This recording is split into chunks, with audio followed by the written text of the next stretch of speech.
Assalamualaikum warahmatullahi wabarakatuh. Perkenalkan, nama saya Evita Sari dari Prodi Pendidikan Masyarakat dengan NIM 11166625001.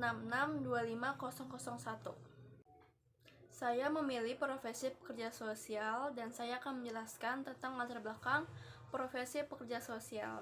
Pekerja sosial adalah profesional yang bertugas pada kesejahteraan individu, keluarga, dan masyarakat melalui pendekatan yang holistik, advokasi, dan intervensi sosial. Profesi ini lahir dari kebutuhan masyarakat untuk mengatasi masalah sosial seperti kemiskinan, diskriminasi, kekerasan dalam rumah tangga, penyalahgunaan narkoba, dan isu kesehatan mental. Pekerja sosial tidak hanya memberikan bantuan langsung, tetapi juga berperan dalam perencanaan program sosial, pengembangan kebijakan publik, serta pemberdayaan masyarakat. Lalu ada tantangan pekerja sosial di masa depan. 1. Ada digitalisasi dan teknologi. Layanan sosial semakin banyak menggunakan platform digital, data analistik, dan AI. Pekerja sosial harus menguasai keterampilan digital untuk manajemen kasus, komunikasi, dan evaluasi program. Yang kedua, ada kompleksitas masalah sosial. Isu seperti kemiskinan multidimensi, ketimpangan sosial, krisis iklim, dan imigrasi meningkat. Pekerja sosial perlu pendekatan interdisipliner untuk menangani masalah yang saling terkait ini. Yang ketiga, ada keterbatasan sumber daya. Dana, tenaga profesional, dan infrastruktur sering menjadi kendala, terutama di daerah terpencil atau berkembang. Yang keempat, ada perubahan demografi dan urbanisasi. Masyarakat yang menua, urbanisasi cepat, dan komunitas migran memerlukan adaptasi layanan sosial yang fleksibel. 5. Tuntutan kualifikasi profesional. Masyarakat semakin menuntut pekerja sosial yang memiliki kompetensi tinggi, termasuk pemahaman hukum, psikologi, dan kebijakan publik. Dan yang terakhir, ke-6, kesejahteraan pekerja sosial itu sendiri. Pekerja sosial sering menghadapi stres, beban emosional, dan risiko burnout akibat menangani kasus yang berat dan kompleks. Lalu ada reskilling dari saya. Reskilling pekerja sosial. Reskilling adalah proses mempelajari keterampilan baru atau mengganti keterampilan lama agar seseorang bisa menjalankan pekerjaan yang berbeda dari sebelumnya atau menyesuaikan diri dengan tuntutan pekerjaan yang berubah.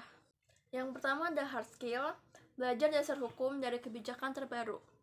Pekerja sosial perlu memahami aturan main agar bisa bekerja sesuai hukum dan kebijakan yang berlaku.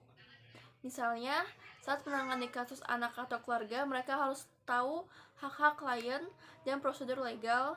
Belajar ini membuat pekerja sosial lebih percaya diri dan lebih profesional. Dan yang kedua, ada soft skill, role play, sosial, dan public speaking. Ini melatih kemampuan komunikasi dan simulasi situasi nyata. Misalnya menghadapi klien yang kesulitan, pekerja sosial bisa mempraktikkan cara menenangkan, memberi saran, dan berinteraksi dengan empati. Public speaking membantu menyampaikan informasi program sosial dengan jelas, baik di komunitas maupun presentasi resmi. Dan yang terakhir, dari reskilling digital skill, yaitu digital marketing dan manajemen media sosial. Kemampuan ini penting untuk advokasi dan kampanye sosial. Pekerja sosial bisa menyebarkan informasi program edukasi masyarakat atau menggalang dukungan secara online, menguasai platform digital, membuat pesan lebih luas jangkauannya tanpa harus bertemu fisik. Lalu ada upskilling pekerja sosial. Upskilling adalah keterampilan yang bisa kita tingkatkan. Yang pertama ada hard skill, asesmen klien, manajemen kasus, dan penulisan laporan dan dokumentasi.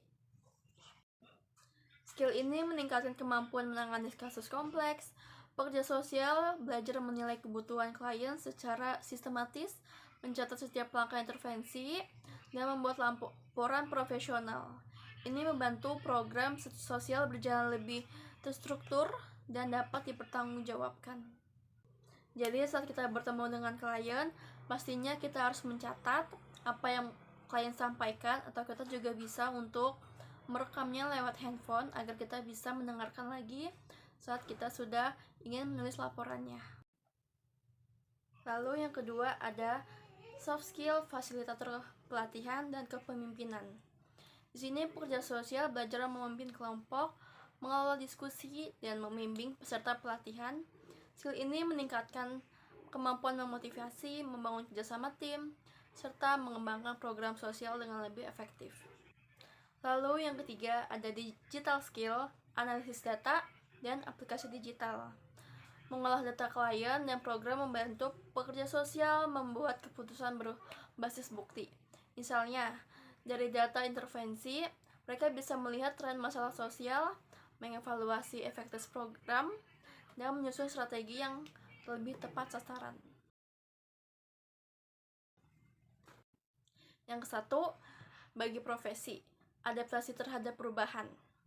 Dunia kerja selalu merubah teknologi baru, regulasi baru, atau metode kerja baru terus-menerus. Dengan pembelajaran sepanjang hayat, profesional bisa selalu memperbarui pengetahuan dan keterampilan mereka sehingga tetap relevan di bidangnya. Lalu dalam pengembangan karir, belajar terus-menerus membuka peluang naik jabatan atau berpindah ke peran yang lebih menantang. Misalnya, pekerja sosial yang mempelajari digital marketing bisa lebih efektif dalam mengelola program masyarakat berbasis daring. Kreativitas dan inovasi. Dengan terus menambah wawasan, seseorang lebih mampu menemukan solusi kreatif terhadap masalah yang kompleks di tempat kerja. Lalu yang kedua, bagi masyarakat, peningkatan kualitas layanan. Profesional yang terus belajar memberikan layanan yang lebih baik. Contohnya, guru yang mengikuti pelatihan metode pengajaran terbaru bisa membuat murid lebih cepat paham. Lalu ada pemberdayaan masyarakat. Orang-orang yang belajar sepanjang hidup dapat membagikan pengetahuan dan keterampilan mereka, misalnya melalui program pelatihan atau workshop, sehingga masyarakat bisa menjadi lebih mandiri. Lalu, ada ketahanan sosial dan ekonomi. Masyarakat yang anggota-anggotanya terus belajar lebih siap menghadapi tantangan ekonomi dan sosial, misalnya perubahan lapangan kerja akibat otomatisasi atau pandemi. Baik, sekian dari saya tentang profesi pekerja sosial yang saya pilih. Semoga dapat dipahami, dapat dimengerti. Wassalamualaikum warahmatullahi wabarakatuh.